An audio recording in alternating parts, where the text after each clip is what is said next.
Adelante, hermana Julieta. Oremos. Padre nuestro que estás en los cielos, te damos gracias, Señor, por tu misericordia. Te damos gracias porque hasta aquí tú nos has ayudado y nos has sostenido, Señor, y hemos visto tu amor incomparable cada día, Señor. Queremos presentarte este estudio bíblico, Señor.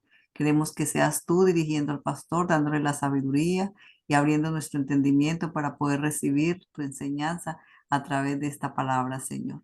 Guíanos, Señor, siempre para que podamos aceptar tu voluntad y que cada hermano que está aquí presente podamos, Señor, hacerla y ponerla por obra, Señor. Bendice al pastor, guíalo con tu Santo Espíritu y que todo lo que se haga aquí, Señor, en esta noche glorifique y alabe tu nombre. Te pedimos por cada hermano que está presente, y por los que no han podido asistir, Señor, que tú les bendigas, que tú les guardes y que nos ayude en todo momento. Pedimos perdón por nuestros pecados en el nombre de Cristo Jesús. Amén. Amén. Hoy vamos a ver 4 enseñanzas que sacamos de Hechos 12. Así que vamos a repasar de manera general Hechos 12 y vamos a ver 4 enseñanzas que nosotros podemos sacar para nuestras vidas. Déjenme decirle que cuando nosotros estudiamos lo que la palabra de Dios nos dice, como este caso de Hechos 12, cuando vemos lo que aconteció, eso es lo que conocemos como el estudio exegético de la palabra, es decir, el significado original del pasaje. Pero nosotros, para poder esto servirnos, necesitamos hacer otro tipo de estudio, que es el estudio hermenéutico, lo que tiene que ver con la interpretación y también con la aplicación a nuestra vida. Así que una parte importante de la hermenéutica es poder hacer esta aplicación a nosotros, porque estas son historias que ya pasaron, pero a nosotros en qué nos es provechoso conocer estas cosas. Entonces vamos a ver esto hoy, 4 enseñanzas que sacamos de esto. Las historias bíblicas son irrepetibles. Sería un grave error pensar que lo que sucedió se va a repetir una y otra vez con las mismas características del pasado. Pero como la Biblia es nuestra guía en este mundo, entonces de las historias bíblicas podemos sacar enseñanzas y principios. Ustedes saben que no repetimos la historia, pero sí de ella sacamos principios. Los principios no fallan y nosotros podemos, y algunos hermanos a veces piensan que cuando leemos la Biblia se va a duplicar lo que pasó, va a ocurrir exactamente tal y como pasó, que si pasó en una ciudad, si pasó saqueo encima del árbol, que eso se va a repetir. No, pero de esto nosotros podemos sacar principios y enseñanza que sí se van a cumplir de manera exacta en la vida de la iglesia y en la vida de cualquier creyente en cualquier época, porque la palabra de Dios se aplica a cualquier época, a cualquier persona, a cualquier lugar. Así que hoy vamos a ver 4 enseñanzas acerca de este capítulo 12 del libro de los Hechos. Y la primera enseñanza es: el pueblo del Señor no está libre de sufrir dificultades y persecuciones. Esto es algo que no es cómodo, pero repito, el pueblo del Señor no está libre de sufrir dificultades y persecuciones. Es lo primero que nosotros vemos acá en esta lectura. Nosotros sabemos bien cómo se originó lo que estuvimos estudiando en este capítulo 12. Ahora, muchas personas piensan de forma errónea que servir a Dios significa que todo le salga a la persona como la persona quiera. A veces he llegado a pensar algunos cristianos confunden a Dios con el genio de la lámpara. Conocen, ¿verdad?, la historia del genio de la lámpara. Aladino, que encontró una vieja lámpara y según le está limpiando, la frotó y salió un genio. Y el genio le daba todo lo que él quisiera, lo que él pedía, el genio le daba. Hay cristianos que tienen como esta idea de Dios. Ellos dicen, pero yo sirvo a Dios. Entonces Dios tiene que darme a mí todo lo que yo quiera, todo lo que yo desee. Es como si Dios fuera mi siervo y yo fuera su amo. Y aunque esto, la persona, si se le dice así, dice, no, jamás, como yo puedo pensar que Dios es mi siervo. Pero en la práctica, muchas veces, hay cristianos que confunden estas cosas. Entonces, creen que ante el más mínimo problema, de forma milagrosa, tiene que aparecer una solución. Tal cosa, pero yo soy cristiano. E incluso algunos llegan hasta desacreditar a Dios diciendo que antes de ser cristiano tenían menos problemas que después de ser cristiano. Y eso es una mentira completa. Porque no es verdad que sin Dios yo tengo menos problemas que con Dios. Ahora hay dificultades y es el primer punto que nosotros debemos aprender. Dios no nos promete que no llegarán problemas. Lo que Él sí promete es que estará con nosotros en medio de las dificultades. Y vamos a ver esta cita que es la primera que vamos a ver como apoyo a esta verdad y es el Evangelio de Juan, capítulo 16. Así que alguien, para que por favor lea Juan, capítulo 16, verso 33. Este es un versículo que yo les recomiendo que lo conserven en su vida. A mí me ha sido de mucha bendición y me ha sido de mucho apoyo, porque en la vida siempre vamos a tener estas cosas.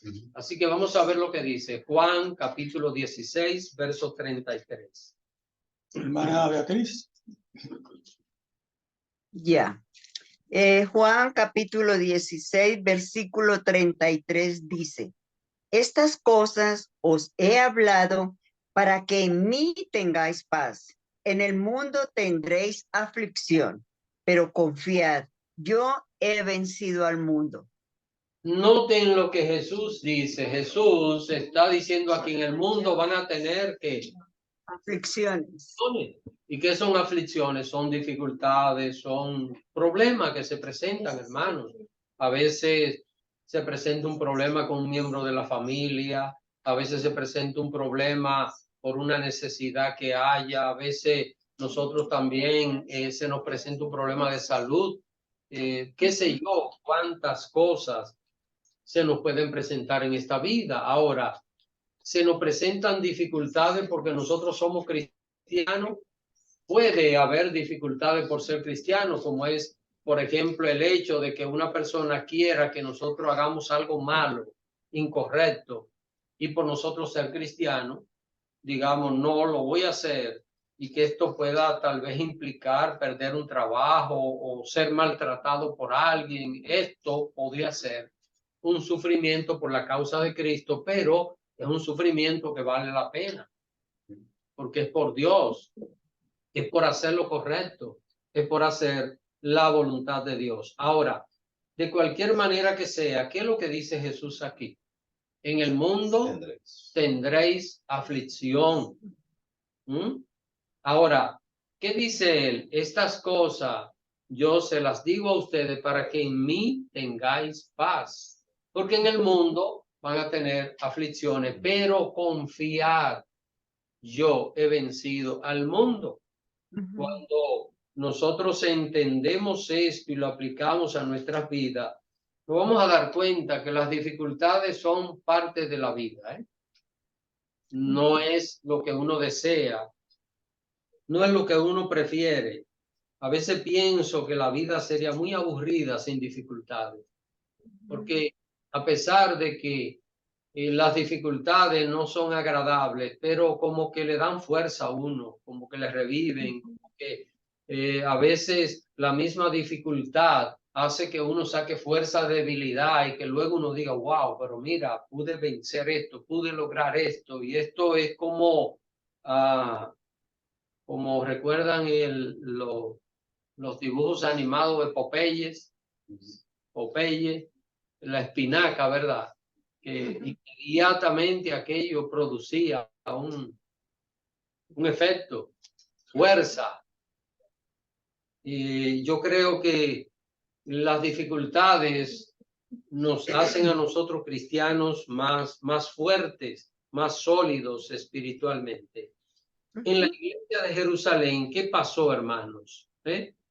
Jacobo fue martirizado y Pedro apresado con fines de matarlo. Vamos a volver a leer esto, Hechos capítulo 12, verso 1 hasta el 3.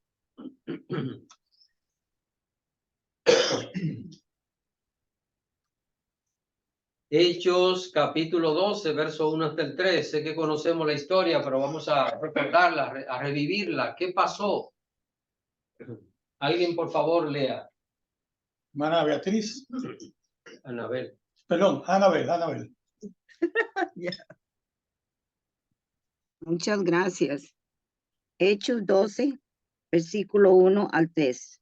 En aquel mismo tiempo, el rey Herodes echó mano a algunos de la iglesia para maltratarles y mató a espada a Jacobo, hermano de Juan. Y viendo que esto había agradado a los judíos, procedió a prender también a Pedro. Eran entonces los días de los panes sin levadura. Hermanos, hay una pregunta que quiero hacerles y espero que, que algunos puedan responder. ¿Por qué usted piensa que Dios permite las dificultades en su pueblo? Vamos a ver. ¿Qué piensan acerca de esto? ¿Por qué piensan que Dios permite? Porque hay que entender que esto lo permitió Dios, ¿verdad? Nosotros sabemos bien que hay algo que se llama la soberanía de Dios. ¿Quién la puede pasar? ¿Quién puede traspasar la soberanía? Nadie. Nadie. Ni siquiera los demonios pueden intentarlo, ni siquiera intentarlo. Entonces, aquí vemos a Jacobo que murió y Pedro en la cárcel, pero no preso, era con fines de matarlo también. ¿Por qué usted piensa que Dios permite las dificultades en su pueblo? Vamos a ver, quiero que usted me dé su opinión sincera. No le estoy pidiendo una opinión teológica, sino una opinión suya. Yo creo que pues en parte por desobediencia. ¿No pasó? Pero hermana, ok, puede ser que nos lleguen dificultades por desobediencia, porque a veces lo que estamos es sufriendo consecuencias de errores que nosotros cometemos. Pero en este caso que estamos leyendo aquí, Santiago lo matan y Pedro preso. Aquí no hubo como algo que ellos hiciesen para pagar esta culpa. ¿Por qué? Para reanimar la fe, se podría hacer. Piensen en ustedes, hermano, porque, saben, cuando yo elaboré esta pregunta acá, uno dice, ¿por qué Dios permite las dificultades en nosotros? Y esto es algo que a mí me toca de manera particular, porque lucho con dificultades, con situaciones. Entonces, ¿por qué? ¿Qué piensan de manera personal? Hermana María. Para que confíen. Para que confíen. Confíen. Para confiar en Dios. ¿Sí? Y acá. Yo pienso que a mayor aflicción, mayor dependencia. Esa es mi opinión. Cuando estamos en aflicción, estamos muy vulnerables. Y pienso que el Señor la permite para Él glorificarse, siempre y cuando nosotros le demos la oportunidad de que lo haga. O sea, si en una aflicción X yo me abrazo de Él y de la palabra, Él se va a glorificar. Es lo que yo he visto en mi vida.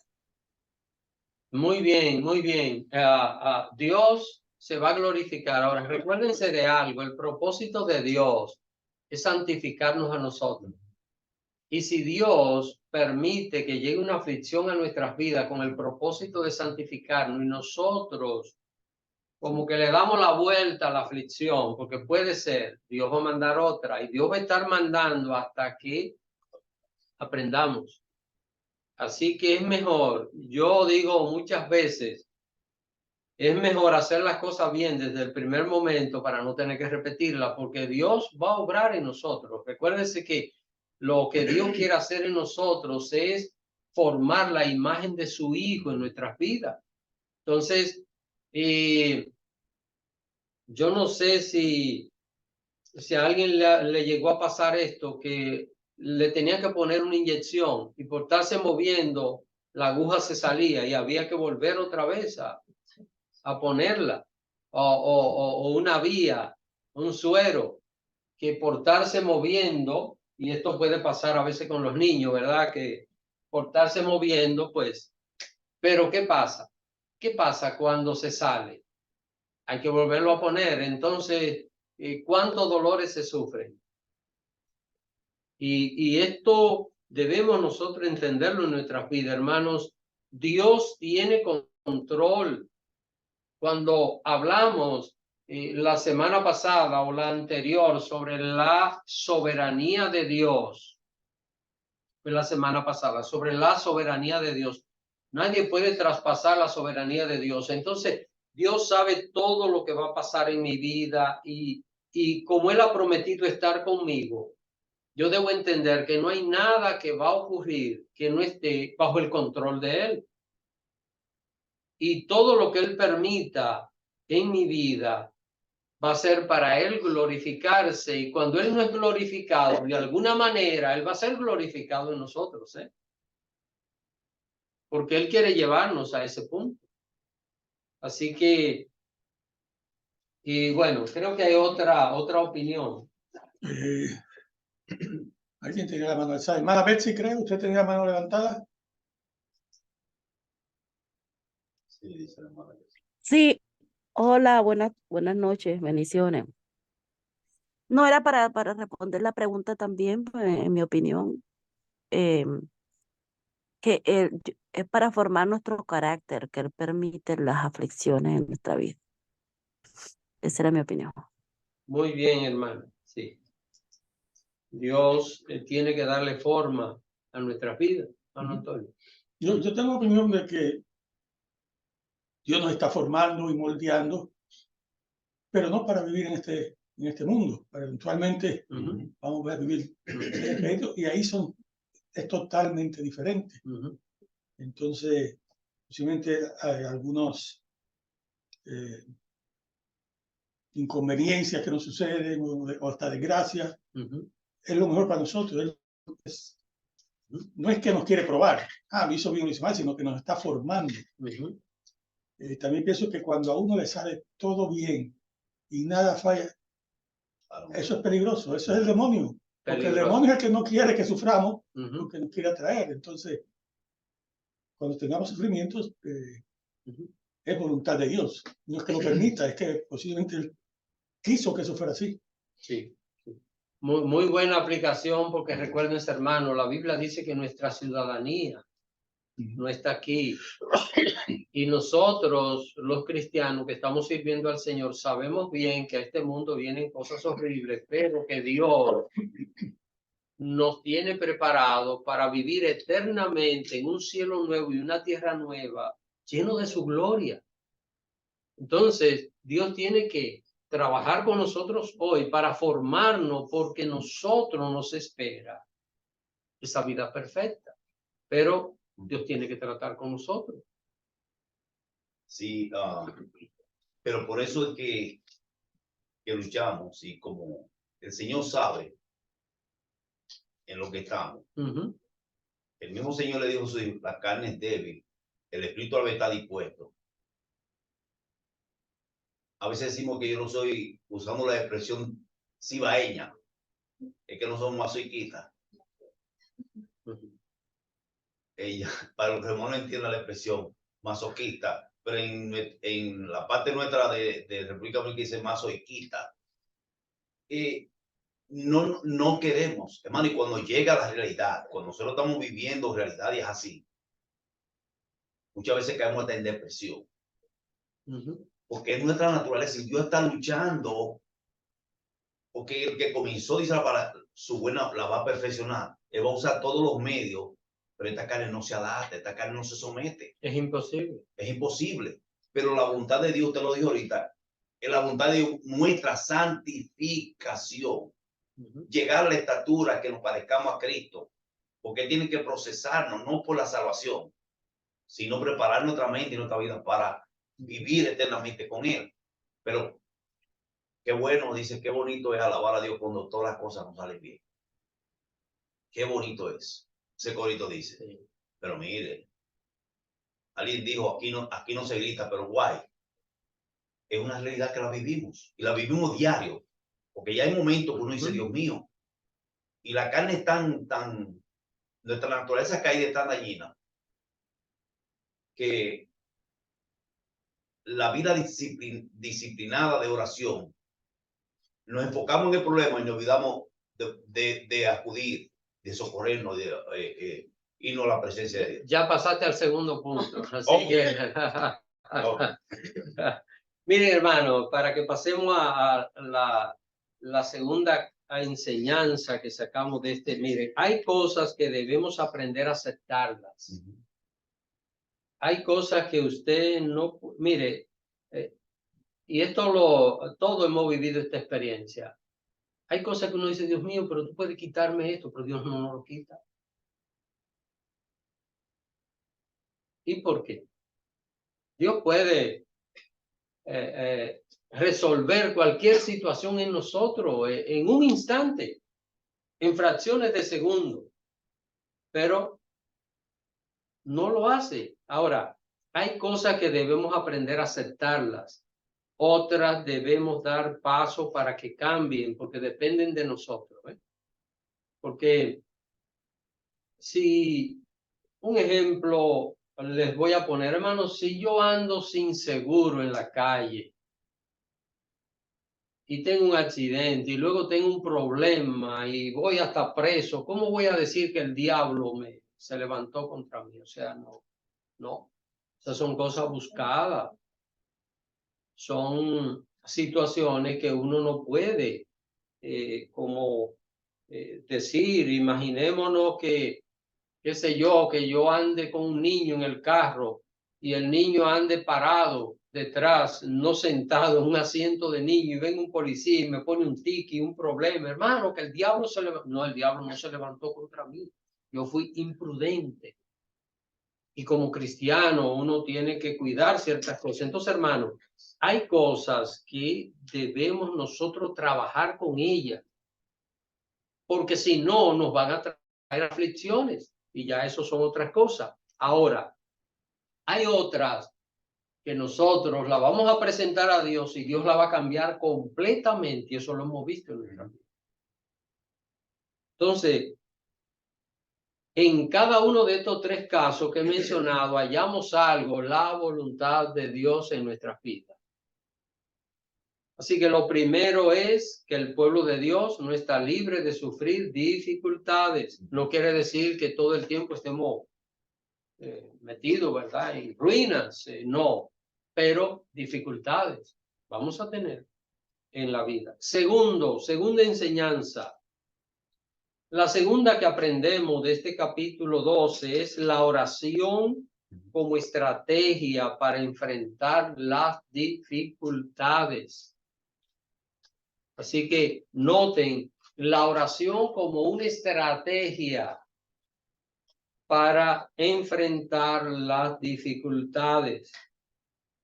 Cuando le llegó aquella gran dificultad a la iglesia de Jerusalén, ¿cómo reaccionaron los hermanos?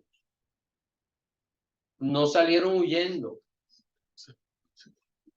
Se juntaron, miren, en vez de salir huyendo, se juntaron, ¿pero a qué? A orar. Esa es la estrategia que ellos utilizaron. Ellos reaccionaron orando a Dios sin cesar por una solución. Vamos a verlo, vamos a ver lo que nos dice el verso 5. Así que la segunda enseñanza es la oración como una estrategia para enfrentar dificultades. Verso 5, Hechos 12:5. ¿Alguien que lea? Hermana Mireya. Amén.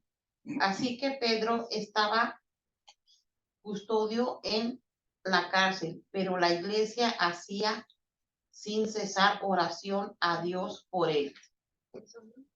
Cualquiera diría, pero mejor era hacer como alguna gestión con algún amigo de Herodes o tratar de movernos o siempre, ustedes saben que siempre aparecen hermanos como que están medio crudos y tal vez decir algunos hermanos valientes que estén dispuestos a ir y sacarlo de la cárcel por la fuerza. Pudieron hasta haber pensado, ¿verdad? Porque son reacciones humanas, pero ¿qué hicieron? ¿Qué hicieron? Oraron. Dice que oraron sin cesar. Fue una cadena de oración de manera permanente. Ustedes saben que habían miles de creyentes allí en Jerusalén y que se formaron grupos por diferentes lugares para orar. Ahora, comenzaron a orar desde que aquella situación se produjo y tenían varios días orando con la misma intensidad. Y vamos a ver ese versículo que nos demuestra que de día y de noche estaban orando. Eso no fue que se reunieron y estuvieron un tiempo de oración, cada uno se fue y tal vez 2 días o 3 días después volvieron. Hermanos, desde que se presentó la situación, fue oración permanente. Me parece ver aquellos grupos. Tenían que trabajar, tenían que comer, tenían que dormir, pero me estoy refiriendo a que había esa oración permanente, esa intención. Me parece ver en aquellos días, hermanos, solo nos vamos a reunir para orar y compartir la palabra de Dios. Y este tiempo va a ser para esto. Vamos a ver lo que dice el verso 12 de este mismo capítulo. Verso 12, alguien que por favor lo lea. Verso 12. Okay. Chapter 12, verse. ¿Lo leen, pastor? Verse.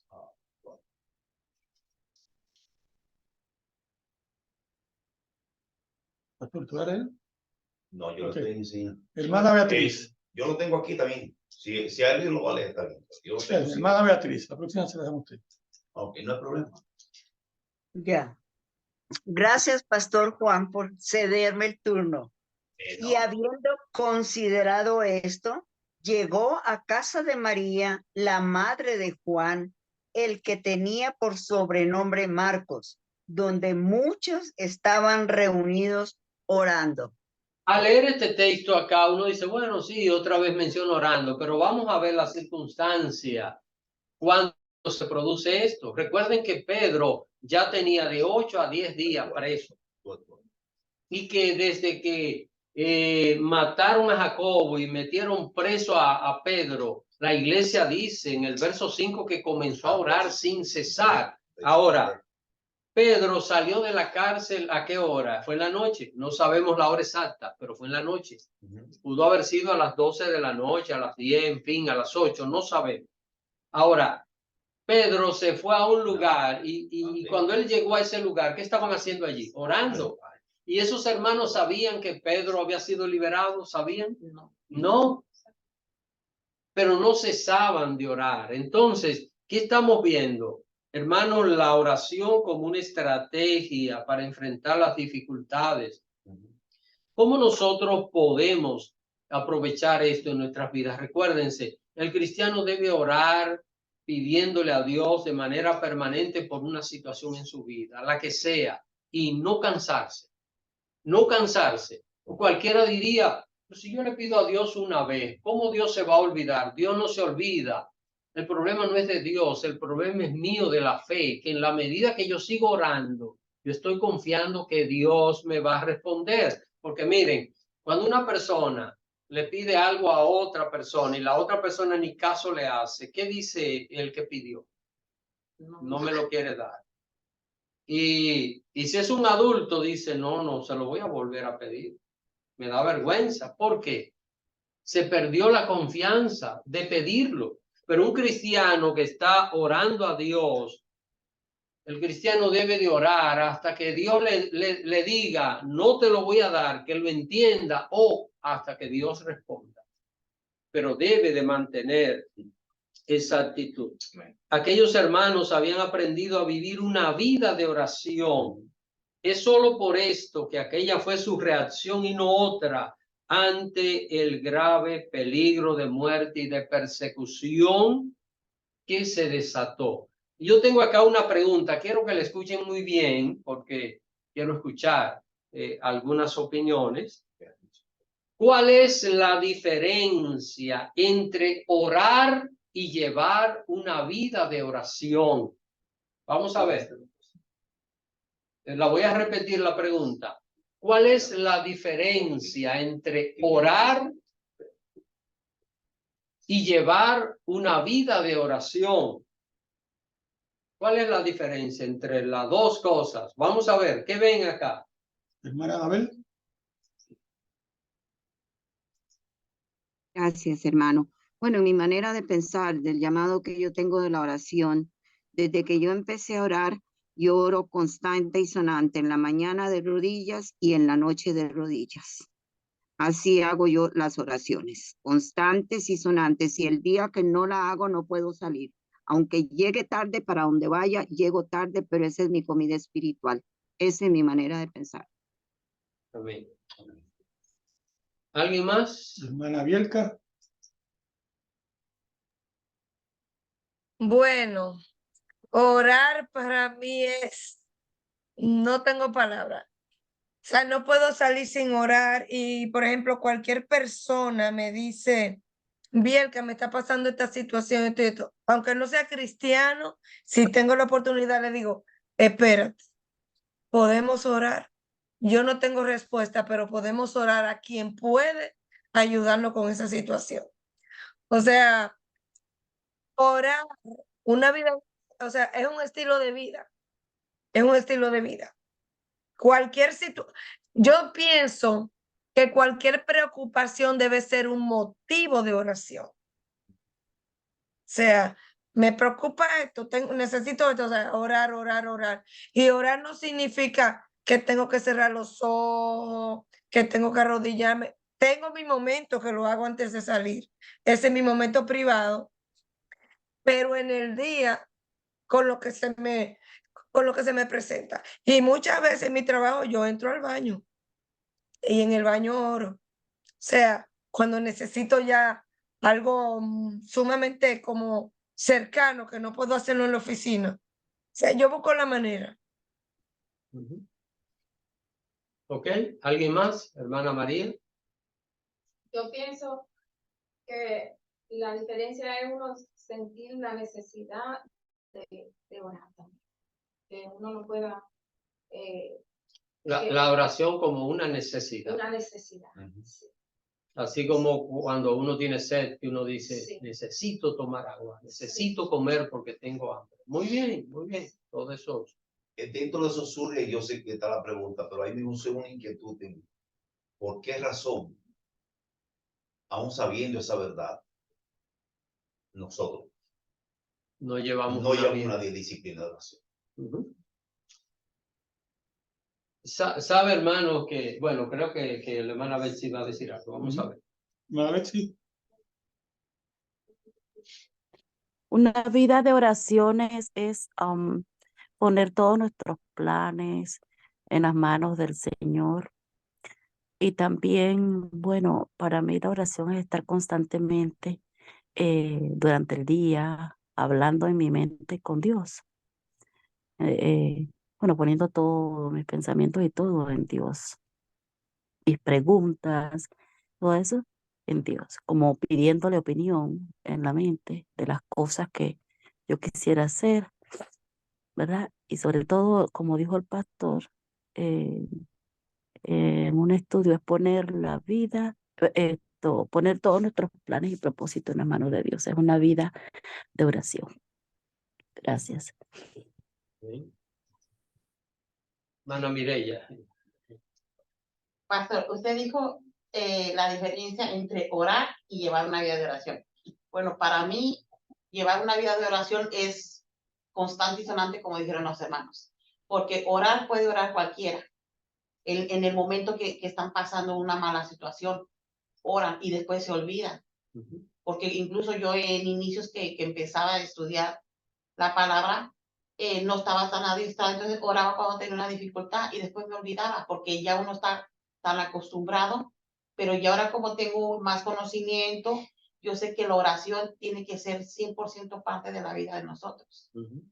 Yo eso veo la diferencia entre orar y llevar la vida de oración. Muy bien, muy buena aplicación. Todo lo que ustedes han aportado sobre la oración es muy bueno, muy válido, hermano. Hermano Antonio. Yo creo que uno puede orar de todo corazón, profundo, sentirlo, esporádicamente, porque surgió la oportunidad y lo hace de todo corazón, pero después, hasta que no surja otra oportunidad, no lo vuelve a hacer. Pero llevar una vida de oración es crear un hábito, que ya llegue el momento, como algunas me han expresado, que no pueden salirse del hábito. Es como si uno tiene que fumar ciertas veces al día, y si no lo hace, se siente mal, pues eso es el hábito. A veces, por alguna razón, puede que no ore todas las veces que quisiera, pero se siente mal. Uno se siente mal y al otro día uno lo primero que hace es pedir perdón. Es como cuando una persona está acostumbrada a tomar café. El día que no toma café le duele la cabeza. Dice, tengo un dolor de cabeza y es porque no he tomado café. Hay gente que le pasa esto, hermano. Bueno, y eso le pasa a muchas personas. O sea, no pueden estar sin el café. Entonces, un cristiano que aprenda a llevar una vida de oración no dará ningún paso en su vida si primero no habla con Dios, si primero no se comunica con Dios, si primero no depende de Dios para la vida. Ahora, dice el pastor Abreu que aún sabiendo esto, ¿por qué hay muchos cristianos que no hacen esto? Y es verdad, hermanos, hay cristianos que no oran. ¿Qué porcentaje usted cree que es elevado? La mayoría elevado. Es elevado. La mayoría de nosotros. Hay cristianos, miren, hay cristianos que ni para comer oran.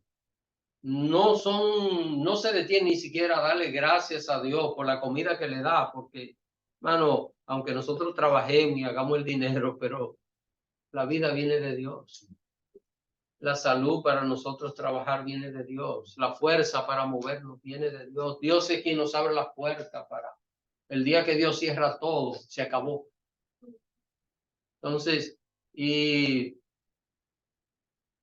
así que orar, como decía nuestra hermana Mireya, en un momento una persona puede hacer una oración por una situación, pero llevar una vida de oración es entender que es una necesidad en nosotros. No podemos vivir sin orar. Y esto es lo que estamos viendo aquí. Ahora, vamos a pensar, le quiero presentar algo para que veamos esto de una forma práctica. Pensemos que de repente usted espanta a cualquier persona de nosotros, a cualquiera de los que estamos acá y de este grupo. Usted espanta, usted le da un susto. ¿Cuál va a ser la reacción de cualquiera de nosotros? Echarnos hacia un lado, lo más seguro. Pero si usted le hace eso a un cinturón negro de karate o a un judoka, qué sé yo, a una persona de esa, que usted le dé un espanto, ¿usted cree que va a dar un paso hacia el lado? Le va a ir hacia arriba. ¿Por qué? ¿Por qué? Porque esa es su vida. Esa es su vida. Esa persona está preparada para reaccionar inmediatamente a la defensiva o a la ofensiva, diríamos. El caso nuestro es a la defensiva, pero el caso de ellos a la ofensiva para inmediatamente responder. ¿Por qué? Hermano, porque esto es lo que está en su mente, es lo que está en su cerebro, es lo que está en su vida. No, y eso, yo meditando acerca de eso, la oración es como es como una prevención, una preparación. Sí. Yo meditando y mirando la vida de Jesucristo, que vino a la mente cuando antes de pasar por ese proceso, él sabía lo que venía. Sí. Pero sabía en qué cajón estaba metido en la naturaleza humana. Y dijo, Padre, si es posible, pasa de mí, pero estaba orando. Él dejó a los discípulos aparte y se fue. Hay momentos de lucha. Es como una prevención. Sí. Como se toma el doctor le dice, mira, toma, no es que estamos enfermos, que tenemos una enfermedad, como una forma preventiva para no tener peores males. No crea un hábito. Pero la oración sirve de las dos maneras. Sirve como preventiva y como curativa también, porque a veces ya estamos en las consecuencias, pero acudimos a la oración. Pero Dios se lo está revelando a usted ahora. Usted me está eso la prevención y aplicación. Sí, o sea, curación. Curación, porque si nosotros, y eso lo podemos ver hasta con la salud nuestra, si nosotros hacemos medicina preventiva, nos enfermamos menos. Pero a veces la medicina es curativa. ¿Por qué? Porque nos enfermamos, tenemos situaciones, pero de cualquier manera la oración va a funcionar. Entonces, hermano, ¿qué vemos, qué aprendemos acá de este capítulo? Que estos hermanos usaron la oración como una estrategia. ¿Cuál es la estrategia? ¿Qué es lo que vamos a hacer ahora? Vamos a orar. Qué bueno, qué hermoso es nosotros poder responder de la misma manera. Tercer enseñanza. La tercera enseñanza tiene que ver con los milagros. Los milagros son eventos sobrenaturales que Dios los hace para Él glorificarse. Así que voy a repetirlo. Lo tercero es, los milagros son eventos sobrenaturales que Dios los hace para Él glorificarse. ¿Cómo nosotros vemos esto en este pasaje? Nosotros sabemos lo que pasó. ¿Cómo estaba Pedro? En la cárcel, pero no en cualquier cárcel. Era una cárcel de alta seguridad. Este hombre estaba custodiado por ¿cuántos soldados? 16 soldados. Y estaba en una celda, y dentro de esa celda, ¿cómo estaba Pedro? Amarrado con cadenas. Los brazos de Pedro estaban amarrados con cadenas. Y dentro de la celda de los 16 habían 2 soldados. Era imposible, humanamente hablando, que Pedro pudiera salir de la cárcel. ¿Y qué hizo el Señor? ¿Qué hizo Dios? Lo sacó desde el verso 6 hasta el verso 10. Nosotros podemos leer cómo la palabra de Dios dice que entró un ángel. Lo voy a resumir. Entró un ángel, dice que el lugar resplandeció, se iluminó, pero los que estaban ahí en la celda no vieron nada. Y el ángel tocó a Pedro. Y cuando lo tocó, ¿qué pasó? Las cadenas se cayeron inmediatamente de las manos. Y le dijo el ángel, Pedro, cíñete y ponte la sandalia y sígueme. ¿Y por dónde pasó Pedro? Mi manera de pensar es que había un pasillo y al lado del pasillo, ahí estaban los soldados, porque ¿qué estaban haciendo los soldados? Custodiando a Pedro. La celda donde Pedro estaba custodiada. Y le pasaron por el centro, desfilaron. Y cuando van a salir de la cárcel, ¿qué pasó con la puerta? Se le abrió sola, dice la Biblia. Se le abrió sola la puerta. Salieron, cruzaron juntos la calle y luego el ángel se desapareció. Yo pregunto, ¿esto se podía hacer humanamente hablando? ¿Había alguna posibilidad? Hay gente que se ha escapado de una cárcel, ¿verdad? Ha diseñado un plan, pero ese plan de hacer un hueco, de hacer un túnel, de tal cosa, de tal asunto, eso no es milagroso. Eso se puede hacer humanamente hablando. Un milagro es algo sobrenatural. Es algo que no puede ocurrir de otra manera que no sea de una forma sobrenatural. Así que un milagro es algo que es imposible de que ocurra. Lo hace Dios para su gloria y por necesidad del hombre, de la persona que Dios quiere hacer un milagro. Pero yo tengo una pregunta aquí para que ustedes la comenten. ¿Es posible saber de antemano que va a ocurrir un milagro? ¿Es posible? ¿Qué piensan? Vamos a ver, ¿creen que sí, que no? Y si creen que no, que sí, ¿por cuál razón? Vamos a ver, ¿es posible que nosotros sepamos de antemano que va a ocurrir un milagro? Mano Antonio. Solo si Dios nos lo revela. Solo si Dios no, lo revela. Buena respuesta. Solo si Dios la revela. ¿Qué piensan, hermano? ¿Qué piensan? Porque a veces encontramos por ahí personas que, ahí está, que le están diciendo a otro, mira, el Señor dice que te va a hacer esto. no, y eso, ordena el milagro. Cáncer está afuera en el nombre de Jesús. y eso es un milagro. Sí. Porque déjeme decirle, hermano, que, por ejemplo, hay cosas que pueden ocurrir en nuestras vidas. Digamos, usted y yo estamos enfermos, vamos al médico, el médico Dios lo usa como instrumento, eso es una sanidad. Y vemos la intervención de Dios, pero no es lo mismo. Una declaración. Una persona, no, y en este caso pensemos, una persona tiene un cáncer y ese cáncer desaparece, que no queda vestigios sin tratamiento médico, eso es un milagro. Eso es un milagro. Hermana María. Y el pastor, ¿puede suceder un milagro también por la alta fe de la persona? Por la fe que tiene la persona. Bueno, la fe de la persona, dependiendo la circunstancia, puede ser el elemento que invite a Dios a hacer un milagro.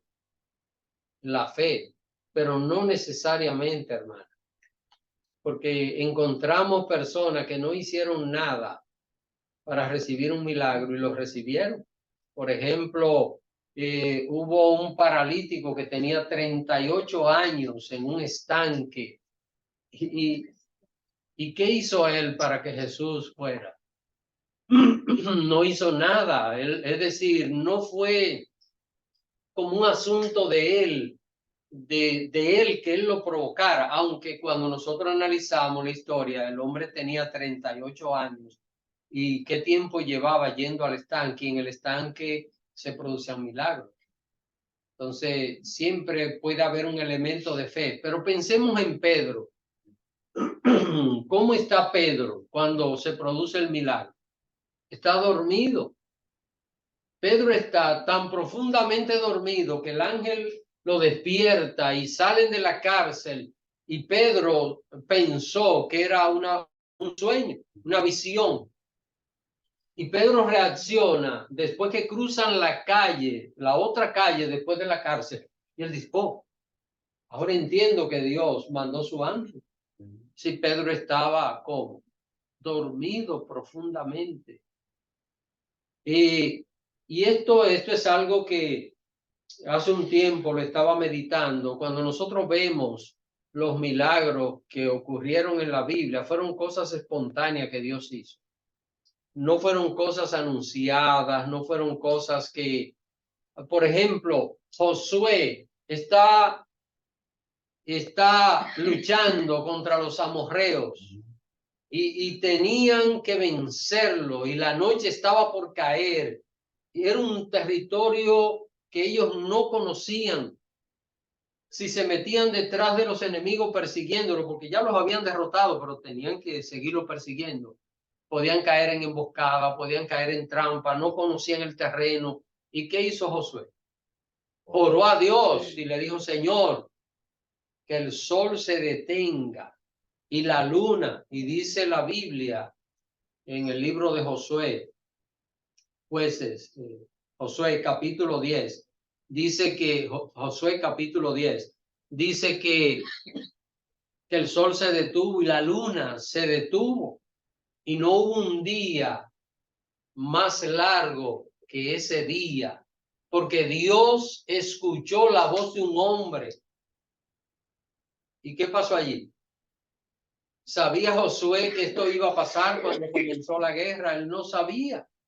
Y así nosotros podemos ver tantas cosas. El profeta Eliseo ora por una mujer que no tenía hijos y él le pide al Señor que le ayudara a procrear, y esta mujer salió embarazada y tuvo un niño, y luego el niño se muere. Y Dios no le dice al profeta, mira, el niño murió. Dios fue que le dio la vida a este niño, es decir, Dios permitió que la mujer concibiera. Y Dios no le dijo al profeta, mira, el niño murió, ¿no? La mujer fue donde él y le dijo, ¿qué ha pasado? ¿Todo va bien? Sí, todo va bien. Ven, sígueme. Cuando él llegó al lugar, encontró que el niño estaba muerto. Y no sabía el profeta que el niño había muerto. Eliseo, Elías también, en casa de la viuda, que muere el niño. Y cómo Dios obra, cómo Dios se glorifica, y a través de toda la Biblia nosotros podemos darnos cuenta de que no hay un anuncio antes de los milagros. Los milagros ocurren de manera espontánea. Dios tiene el tiempo, Dios sabe cuándo. Un testimonio. Después de Aristide Pimentel. Aristide Pimentel, él camina, tiene un pie más largo que otro. Él caminaba así. Y en el vecindario los muchachitos mofaban de él. El papá, un día en el templo, él estaba como preocupado. Y él oró y el Señor un milagro. Y la oración que le hizo fue una oración jocosa. ¿Sí? Señor, o le alarga la corta larga en el nombre de Jesús. Camina por acá. ¿Sabe usted que Aristide caminó la vida entera? Él murió. De la edad de nosotros ahí, sí. Mía.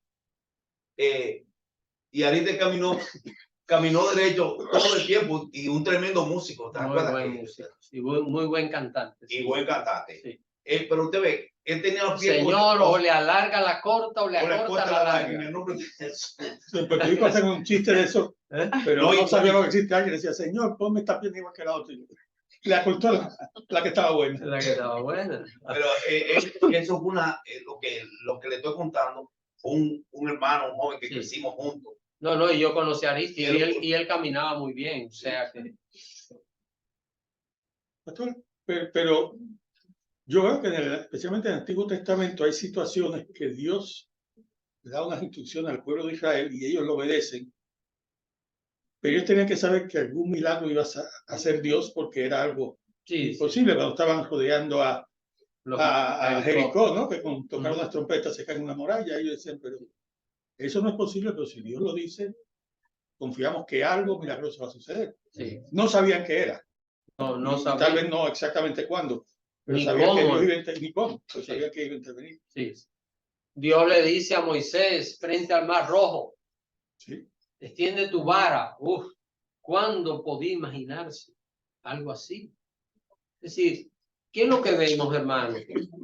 Ahora, cuando hablamos acerca de los milagros, y ya estamos para tocar el cuarto y último punto, pero cuando hablamos de los milagros, la mayor inquietud que a veces tenemos es, pero ¿por qué yo no veo los milagros? ¿Por qué yo no veo milagros? Dios no está para llenar nuestras curiosidades en los milagros. Ahora los milagros van a acontecer cuando Dios quiera glorificarse. Yo puedo en un momento dado recibir un milagro extraordinario de Dios, pero no se trata de que yo lo provoque, es que Dios diga, yo quiero hacer este milagro en la vida de él. ¿Es una experiencia que todo cristiano tiene que vivir? No. Hay un cristiano que puede vivir una experiencia y otro que no.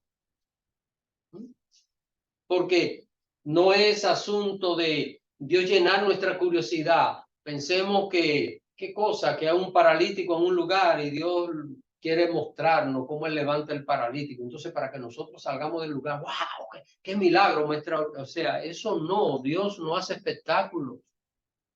Lo de Dios no es hacer un show para entretener, uy, ¿qué pasó? No, Dios se glorificó. ¿Por qué Dios sacó a Pedro de la cárcel? ¿Por qué? Para glorificarse. Para Él glorificarse. Dios tenía su plan, su propósito, y ningún hombre va a detener el plan de Dios. Y la cuarta enseñanza, hermanos, es Dios siempre, y esto sí que debemos creerlo y mantenerlo en nuestras vidas, porque esto sí, Dios siempre sobrepasa nuestras expectativas. Eso sí, lo vamos a ver. Y esto es algo que yo lo he podido ver en mi vida, no una vez, muchísimas veces. Dios siempre sobrepasa nuestras expectativas. Cuando aprendemos a depender del Señor, siempre veremos su gloria manifestarse en nosotros. La iglesia, ¿qué hizo? Se depositó en las manos de Dios en oración. ¿Y qué hizo el Señor? Vamos a ver lo que dice el verso 17, 12, 17. Vamos a ver, alguien por favor. Así que la iglesia se depositó en las manos de Dios, ¿eh? ¿Y qué hizo el Señor? ¿Alguien quiere leer? Hermana Carmen. Digo, cuando aprendemos a depender de Dios, veremos siempre su gloria manifestarse en nosotros. Hechos 17. Pero él, haciéndoles con la mano señal de que callasen, les contó cómo el Señor le había sacado de la cárcel y dijo: haced saber esto a Jacobo y a los hermanos. Y salió y se fue a otro lugar.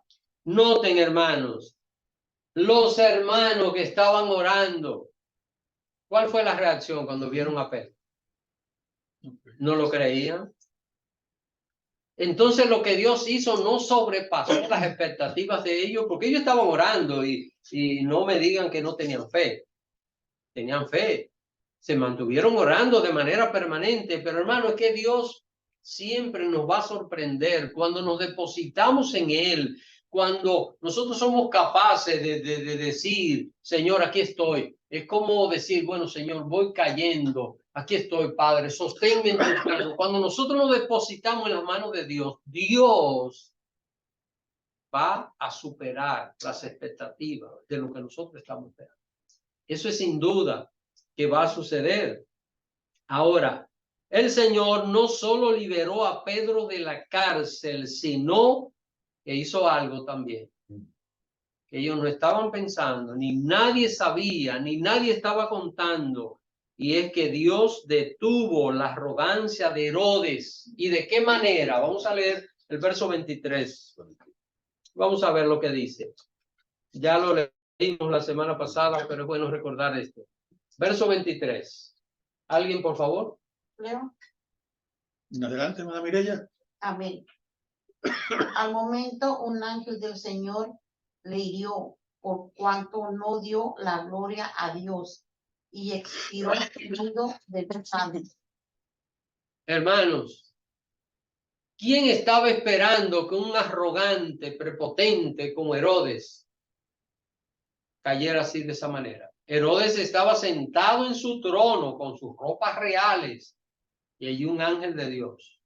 Un ángel sacó a Pedro de la cárcel y Dios mandó un ángel solo para herir a Herodes, y dice la Biblia que el hombre, estando vivo, le salían los gusanos, fue comido por los gusanos, estando vivo allí en su trono sentado.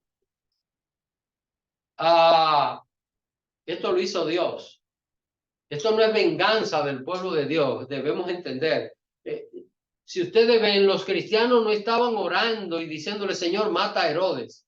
Ellos estaban orando para que el Señor sacara a Pedro de la cárcel. Pero Dios, ¿qué hace? ¿Cuál es el cuarto punto? Dios siempre va a sobrepasar nuestras expectativas. Así que, hermano, es importante que nosotros siempre entendamos que depender, depositarnos en las manos de Dios es lo que nos va a dar mayor resultado en nuestra vida. ¿Es fácil depositarse en las manos de Dios? No, porque nuestra carne no quiere. A veces nos depositamos por un momento y luego volvemos otra vez y nos salimos de allí y no mantenemos esa constancia. Es importante depositarnos allí, decir como dijo Job. Esto puede parecer una expresión poética, pero un hecho real, y lo vemos en la vida de Job. Job dijo, aunque él me matare, en él esperaré. ¿Usted sabe lo que es llegar a ese punto? Decir, aunque Dios me mate, en él sigo esperando. Wow. Es algo que...